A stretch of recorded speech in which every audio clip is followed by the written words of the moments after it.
শিক্ষায় দুর্নীতি, নিটের প্রশ্ন ফাঁসের প্রতিবাদ এবং কেন্দ্রীয় শিক্ষামন্ত্রী ধর্মেন্দ্র প্রধানের পদত্যাগের দাবিতে অনশন শুরু করেছিলেন সোনাম ওয়াংচুক। বৃহস্পতিবার গভীর রাতে হাসপাতালে কেন্দ্রীয় মন্ত্রী জেপি নাড্ডা এবং জিতেন্দ্র সিংয়ের উপস্থিতিতে ২৬ দিনের সেই অনশন ভাঙেন তিনি। কিন্তু বিতর্ক পিছু ছাড়ছে না। মন্ত্রীর পদত্যাগের দাবি আদায়ের আগেই কেন অনশনের পদ থেকে সরে এলেন সোনাম, প্রশ্ন তুলছেন অনেকে। এমনকি কেন্দ্রের সঙ্গে বোঝাপড়ার অভিযোগও তোলা হয়েছে। বিতর্কের মধ্যেই এবার মুখ খুললেন সোনাম ওয়াংচুক। হাসপাতাল থেকে নিজের সামাজিক যোগাযোগ মাধ্যমে এক ভিডিও বার্তায় সমালোচকদের জবাব দেন তিনি। এ সময় তার বিরুদ্ধে আনা অভিযোগের জন্য হতাশা প্রকাশ করেন সোনাম। স্যান্ডেলিনা সো, রূপচর্চায় আভিজাত্য।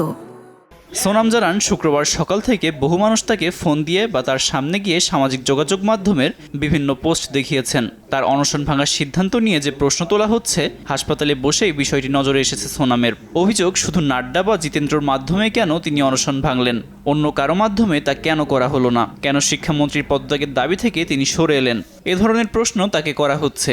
কেউ কেউ আবার এক ধাপে গিয়ে কেন্দ্রীয় সরকারের সঙ্গে সোনামের বোঝাপড়া হয়েছে বলে অভিযোগ তুলেছেন।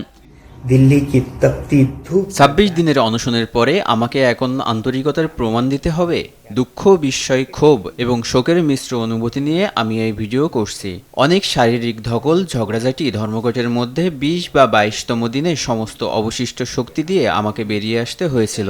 আমার পেশি ক্ষয়ে গিয়েছে, অভ্যন্তরীণ অঙ্গ প্রত্যঙ্গ এবং মস্তিষ্কে অপূরণীয় ক্ষতি হয়েছে, ওজন কমে গিয়েছে ১১ কেজি। তারপরেও আমাকে প্রমাণ দিতে হবে যে আমার অনশন কতটা নিখুঁত ছিল। সোনাম অনশন ভাঙলেও সিজেপি এখন তাদের দাবিতে অনড়। শিক্ষামন্ত্রীর পদত্যাগ চেয়ে দিল্লিতে এখনও বিক্ষোভ চলছে। এর আগে একাধিকবার সিজেপির তরফ থেকে তাকে অনশন ভাঙার অনুরোধ করা হয়েছিল। তার অনশন ভাঙার সঙ্গে আন্দোলনের কোনো সম্পর্ক নেই বলেও জানায় সিজেপি নেতারা। আব্দুল মালেক, RTV।